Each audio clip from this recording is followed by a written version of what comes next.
Small businesses have never had more software at their fingertips. And yet, many owners and indeed employees still feel buried in admin, dashboards, half-finished tasks. The list goes on. The promise to us all was technology was going to boost our productivity. But the reality in the workplace, and indeed our personal lives, often looks like longer days, doing more, and less time with customers. So today I've invited Jesse Lipson, founder and CEO of Levitate, to come on here and talk about what it is that actually helps businesses move forward in an AI-driven world. And we're going to look at some tools that rarely solve the problem, how AI can act more like a trusted assistant than just another app, and why real human relationships, why these things matter more than automation ever could. And we'll talk about using technology to give people time back, not take more of it away, and designing AI that supports human connection rather than replacing it. But before I get my guest on today, I want to give a quick thank you to my friends at Denodo, who are playing a big part in supporting this show, because one of the questions I hear more and more from listeners on this podcast is, why does AI succeed, or why does it fail? Because let's be honest, AI is moving fast, but success is often still elusive. Now, most projects fail not because of the AI, but because the data foundation isn't ready. This is why organizations are increasingly turning to Denodo. Denodo delivers trustworthy and AI-ready data without the need to copy it everywhere. Essentially, you can optimize your lakehouse, accelerate agentic AI, and build data products that finally make self-service real and achievable. So if you're ready to understand why your AI projects fail and how to succeed with AI, simply visit denodo.com and take control of your data world. Enough from me. Let's get Jess onto the podcast now. So a massive warm welcome to the show. Can you tell everyone listening a little about who you are and what you do?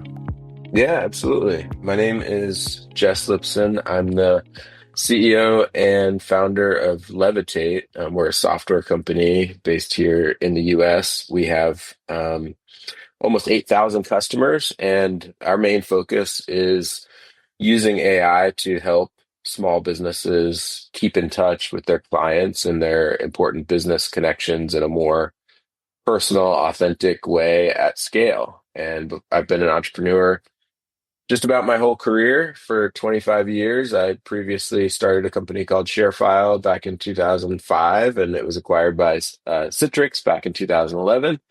I started this company. I left Citrix back in 2017 to start this company. So having a lot of fun building AI tools. Wow, what an incredibly cool backstory there. And one of the reasons you set off my tech spidey sensors, I was reading online that you often point out that small business leaders spend hours each week fixing software and instead of serving their customers. And as an ex-IT guy, I can completely agree with that sentiment 110%. But I'm curious, how did we end up with more tools but fewer real outcomes? How did that happen? Yeah. I mean, I think that, software has added a lot of productivity to the economy. So I don't want to throw too much shade on the software industry. I think it's great compared to what was there before. I think one of the challenges, I think, for small businesses specifically is that in a larger enterprise, you have software that's built for HR, for marketing, for finance, but you also have an employee who's an expert in that field, or maybe even a whole team that's running that software. So like there's accounting software and you've got a accountant who runs the accounting software. And so it's a good productivity tool for them because they've gone to school and they've had years of training in accounting. I think that the challenge for small business is that you buy marketing software, you buy accounting software, you buy all this other software. Well, the software only solves part of the problem. If you have QuickBooks, say, for example, yes, you have QuickBooks and you pay $50 a month for it or whatever, but you also now need to learn accounting. That's the way that software is designed now. And so I see my wife, she has a small business. She has an e-commerce site, and she spends hundreds of hours trying to figure out journal entries and reconciliation, and essentially having to learn to become an accountant. And the same Yeah. thing, if you get marketing software, yeah, pushing the button is easy, but the hard part is still, fully ahead of you as a small business. It's like figuring out what to write, writing it, designing your strategy, keeping tabs on what's going on in the industry and how it's changing. So I think for small businesses, while the software has been provided to them, the core problem is still on their shoulders, which is becoming an expert in all these different things. The software is not truly solving your problem. You still have to become an expert in order to use the software.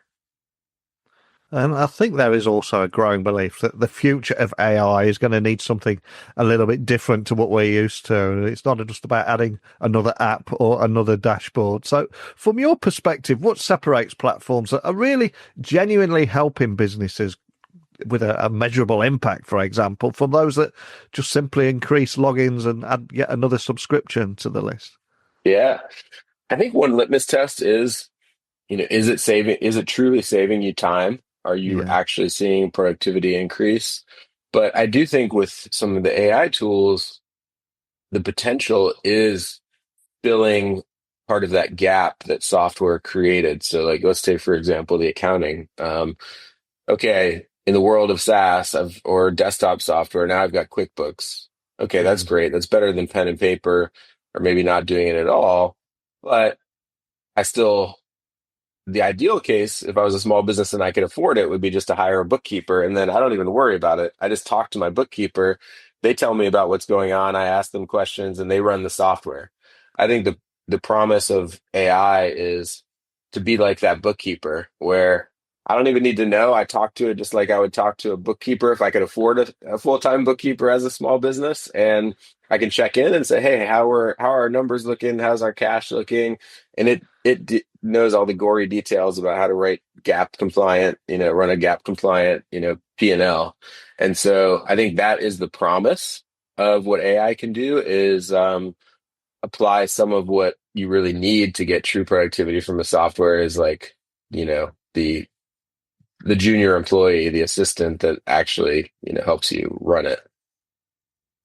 There's so much talk at the moment around AI replacing people. We've all seen those scary headlines because that's what gets all the clicks. But refreshingly, you talk about blending intelligence, but with human guidance. And why do you think this combination is so important for small businesses, especially when many vendors just promise full automation out of the box?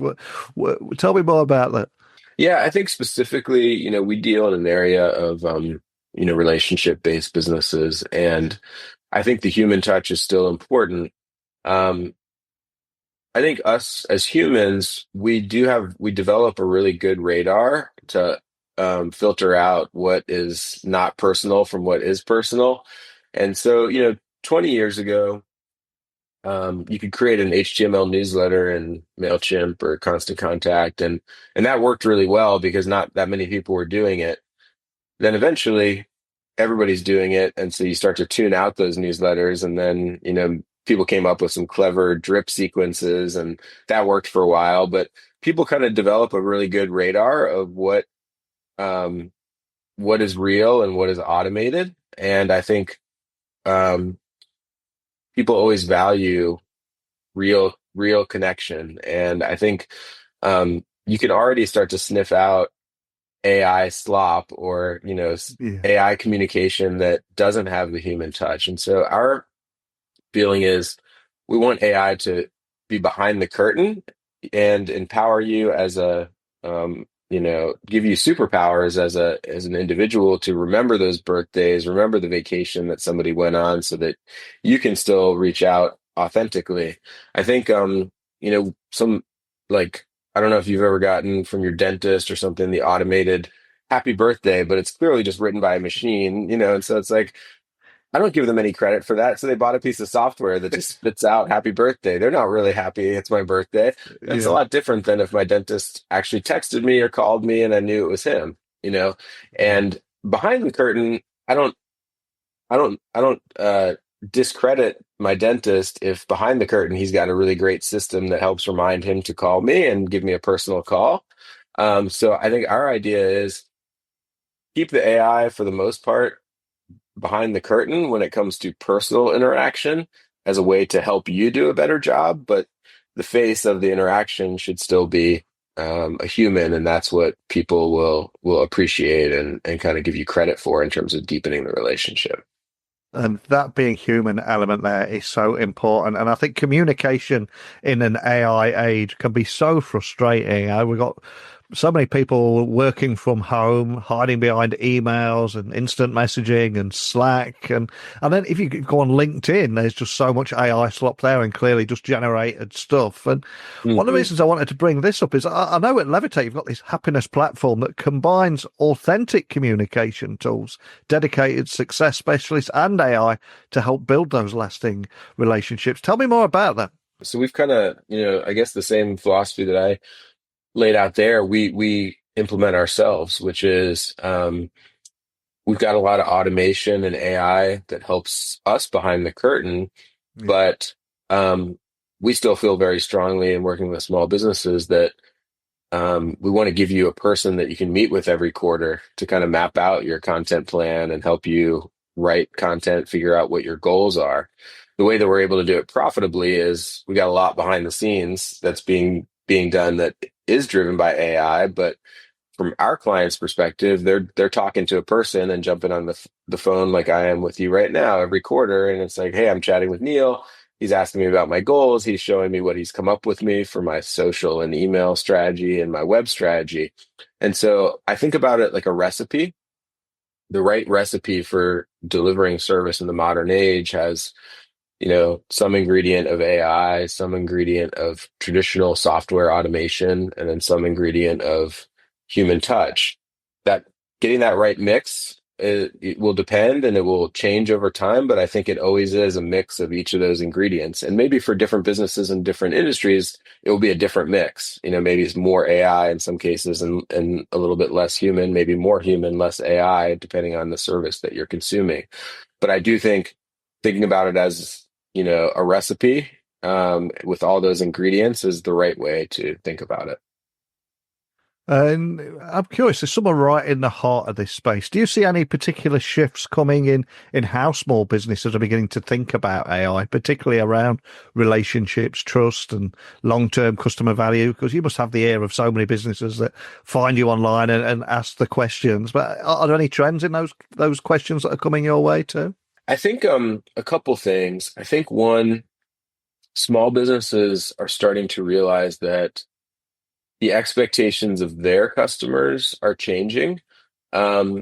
Customers are getting used to being able to chat with ChatGPT and just get answers to their questions. And so I know for myself, it gets really frustrating now when I go to a traditional website that's got 10 levels of navigation. I need to find my tax documents or something, and I go and log into my bank and I just need to like click around. I just want to ask, hey, can you just give me my document?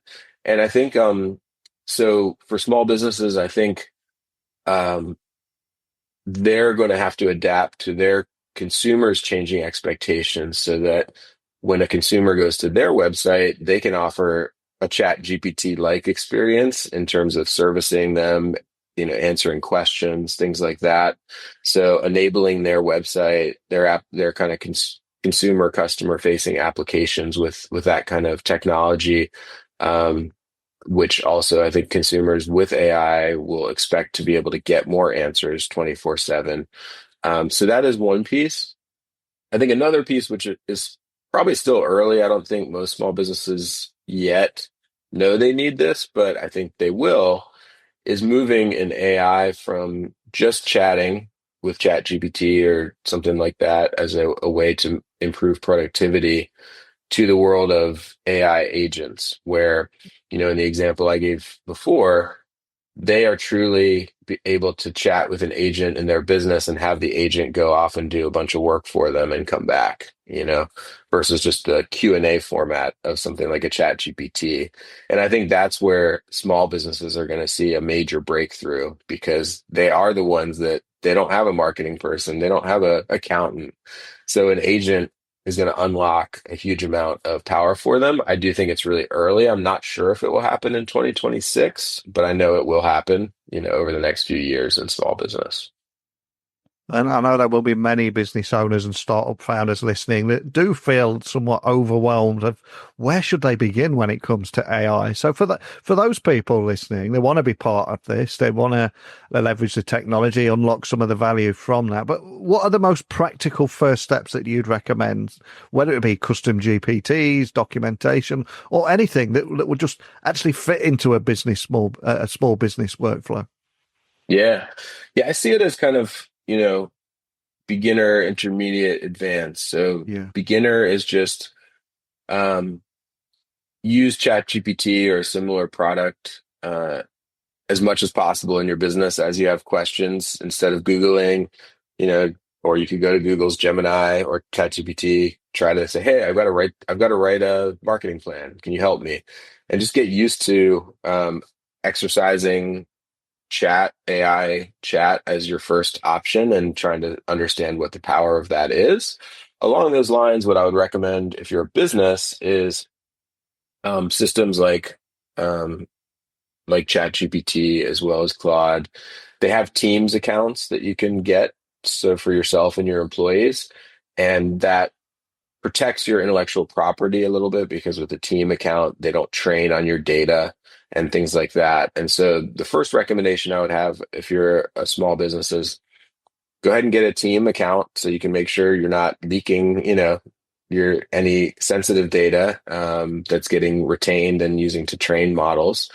Make sure your employees are all under that team account, and then just make sure you're regularly using the tools. That's beginner step. And I think a lot of people are there or, pretty close to there already. A year ago, it was a lot less so. Intermediate step is ChatGPT and Claude and these others have these things that they call custom GPTs, where you can kind of, without having to be a coder or anything like that, you can create your own little customized version, where you give it some additional context, like, hey, here's my help documents for my company. I'm going to upload those into my custom GPT so that when my employees are looking for something, maybe it's got my HR documents with the days off or something. So I've got a custom GPT to help my employees answer any questions they have about HR policies. So that's kind of stage 2, and that unlocks, it's pretty easy to do. Average user can do it. You just got to kind of go out and when you have the paid ChatGPT and try to create a custom GPT. And once you do it, you'll start to see all kinds of applications for it. Then the third kind of level, which is the advanced jump, is truly using AI agents to kind of automate things in your business. That requires a lot more of a lift because oftentimes you are having to integrate the AI agents into your existing systems, get some custom code written. Think tools like Claude Code. I know, like at our company, my head of sales, we just got him on Claude Code, and he's vibe coding and writing some some stuff so that he gets an automated sales report every 2 hours into his inbox. And he's not a coder, and he did that and put it together. And so that's kind of like the next level for a small business. I do think like a great way to get ready as a small business for all of this is, you kind of hinted at it in your question, is written documentation. Because, an AI can't learn through osmosis like most employees that you hire, where they just overhear the conversations by the water cooler, or they sit on calls, although I'm sure AIs will start to sit on calls and learn that way in the future. But for now, a lot of the way that you would train the AI is based on written documentation you have. And a lot of small businesses just don't have things written down and documented. So a great way to prepare, which is also things that you should be doing even pre-AI. We all should be doing it, but it easily gets pushed to the side. Writing documentation is, not everyone's like hottest priority. But start to document, hey, like, how should we respond to a customer support request? What are the principles that we want to follow? And what are the common, issues that come and how we would respond to them? And let's write that in a document And then that's going to allow AI to be able to help you a lot more accurately. This month, I'm partnering with Alcor. And if you've ever tried to hire engineers in another country, you probably know just how painful it can be. Different laws, patchy support, and partners who don't truly understand engineering roles. So Alcor approaches this from a different tech point of view. They specialise in Eastern Europe and Latin America, and they're able to combine EOR capabilities with recruiting. So you get one partner handling everything, and they help you choose the best location for your stack, find developers with the right depth of experience, and run proper assessments so they can onboard people quickly. And they also give you a model that respects both transparency and margin. Most of your spend goes directly to your engineers, and the fee will decrease as the team expands. And you can even transition everyone in-house at that time when you're ready, without having to worry about a penalty. And that structure is why a mix of early stage and unicorn stage companies use them as they scale. So if you want to take a look, visit alcor.com/podcast or tap on the link in the show notes. But now, on with today's show. And customer support and sales, they're often first areas where AI is introduced into an enterprise of any size. So what does it take to integrate AI into those core processes, but without losing the human touch that customers still expect? We've seen a lot of bad examples over the years with chatbots that we just frustrate the hell out of us. But what are you seeing here? There are some areas where I think it's good to expose an AI to customers. For example, I would probably rather have an AI that can answer my question if at 11 p.m. when I'm done with work, if I'm needing to make an appointment with my doctor, than waiting, for the 10 a.m. to 3 p.m. hours that my doctor would let me call in and make an appointment, even though it is nice to talk to a person, So I do think there's some things with customer support and sales where that AI unlocks that improve the customer experience.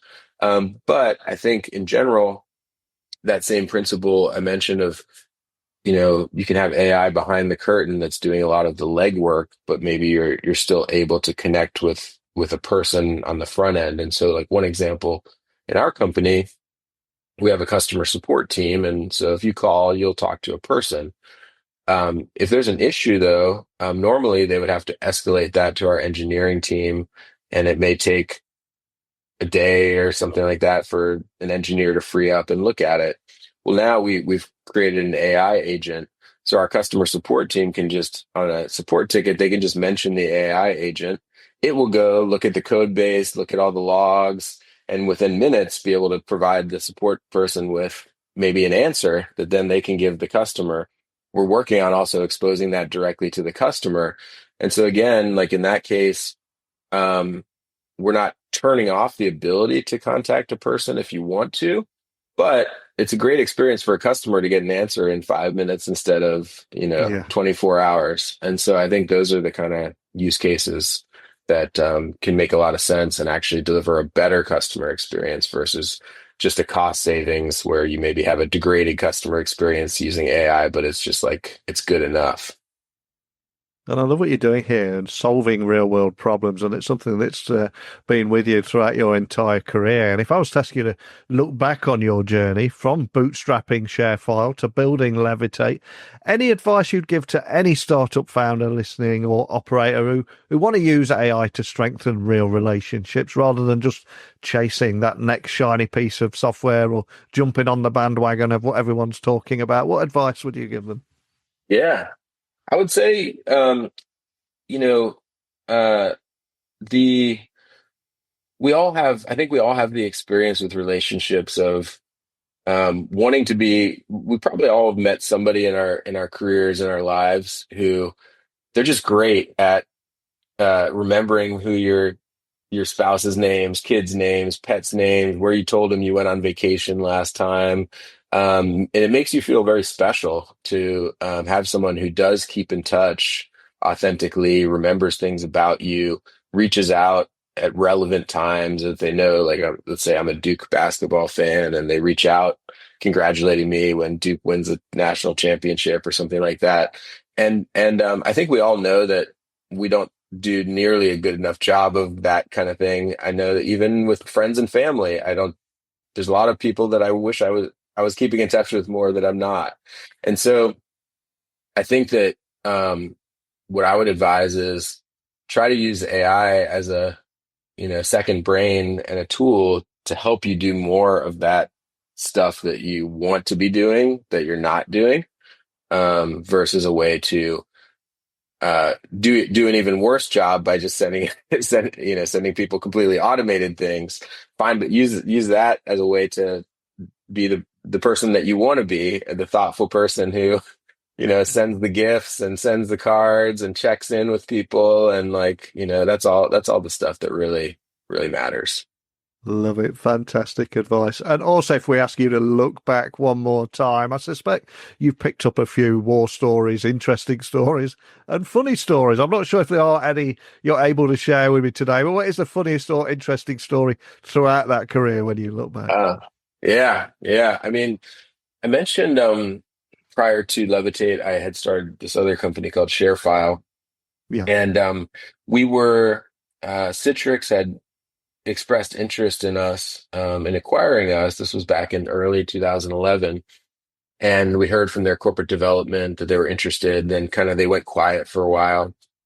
And I was going to a conference with a friend of mine, and and I had checked my bags already. We were flying from Raleigh to, I think the conference was in Aspen, Colorado. I had checked in. We were boarding. We were in line. I was like, my friend was two or three people ahead of me in line. All of a sudden, I checked my email, and it's Citrix, and they popped back up and said, "Hey, we want to restart the conversation. This was on a Tuesday. We would like to come meet you in Raleigh on Thursday." And so I basically um, turned around and just walked out of the airport. And I couldn't tell my friend because it's confidential. They're a Yeah. public company. So I just got out of line and walked out of the airport. And so he probably got off the plane in Aspen and was like, "Whoa, what happened to this guy? My bag showed up on the baggage claim unclaimed, and I couldn't tell him what happened." And so it's kind of like those romance movies where the somebody runs out of the airport to meet their partner, except it's kind of like the capitalist equivalent of that, I guess. Or I ran out of the airport, and then Citrix, they chartered multiple private jets because they had an office in Santa Barbara and Florida, and they were trying to move on this quick, and they all flew in on Thursday and descended to Raleigh. We had a really productive day. Then the next day on Friday, I finally did go fly to Aspen and get, so I could get my bag and like show up. And then, months later, the acquisition closed. But that's one of those entrepreneur war stories that I still remember. Wow, what a great story. If Richard Curtis ever does a startup love story, that's got to be a Right. scene in there. Right. Exactly. Yeah. Yeah. Exactly. And finally, before I let you go, I always ask my guests to leave everyone listening with a final gift. That can either be a book that we can leave to the Amazon wish list or a song for our Spotify playlist. Guilty pleasures are allowed, whatever it is. Yeah. But what would you like to leave us with and why? Yeah. So, probably a book. There's a book called Unreasonable Hospitality. I would say that it came out a few years ago that really influenced me. I've always um, been fascinated by creating amazing hospitality experiences, and that's part of what we've been doing with Levitate.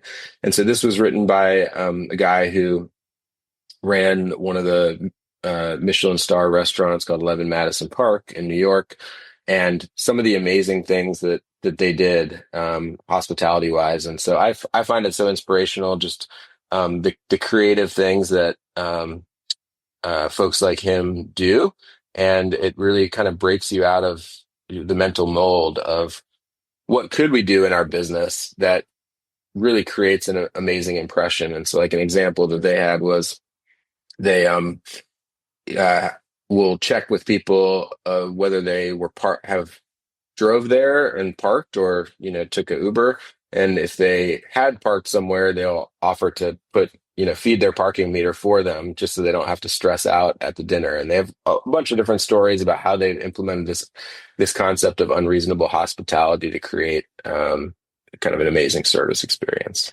It's worth reading. Brilliant. I will get that added straight to our Amazon wish list. And for anyone listening wanting to dig a little bit deeper on what you're doing here and also find out more about Levitate, of course, where can they find out more information there and get on board? Yeah, our website is levitate.ai. So pretty simple. We were AI way back in 2017 before it was cool. So yeah, you can visit levitate.ai to learn about us. I'm on Twitter, Jesse Lipson, JesseLipson. Look forward to connecting with anyone. Awesome. I will add links to everything. Doing AI before all the cool kids hopped on board. I love it. And there's so much talk of AI replacing people, but I love how you're using it as a support partner of sorts to deliver this authentic communication set of tools that use AI to help people build lasting relationships. We've given so many bad examples of it out there. We've all experienced it, but this is a great thing that you're doing here. So best of luck with that. I'd love to get you back on later in the year, see how things are going, but just thank you for joining me today. Yeah, absolutely. My pleasure. I think what I really appreciate about this conversation with Jess today is the clarity around intent. AI does not have to feel cold, transactional, robotic, disconnected. Because when it's designed well, it can help people show up more thoughtfully, remember what matters, and build stronger relationships. And from the idea of AI as almost a second brain to the importance of keeping the human face front and centre, there are a lot of lessons here, I think, for founders, operators, and indeed anyone that's just trying to cut through the noise of modern software. And finally, I think it's a reminder that progress isn't about chasing every new feature and shiny new tech. It's about solving real problems, but in a way that feels authentic. And Levitate is one company that seems to have mastered that. So if this episode made you rethink how you use AI in your business or how you stay connected with customers in a more human way, let me know what resonated with you. Just pop by techtalksnetwork.com, send me a message from there, and we will carry on this conversation. But right now, it's time for me to rest these vocal cords so I can be fit and full of loud voice for tomorrow's conversation. Meet me here, same time, same place tomorrow. We'll do it all again. Bye for now.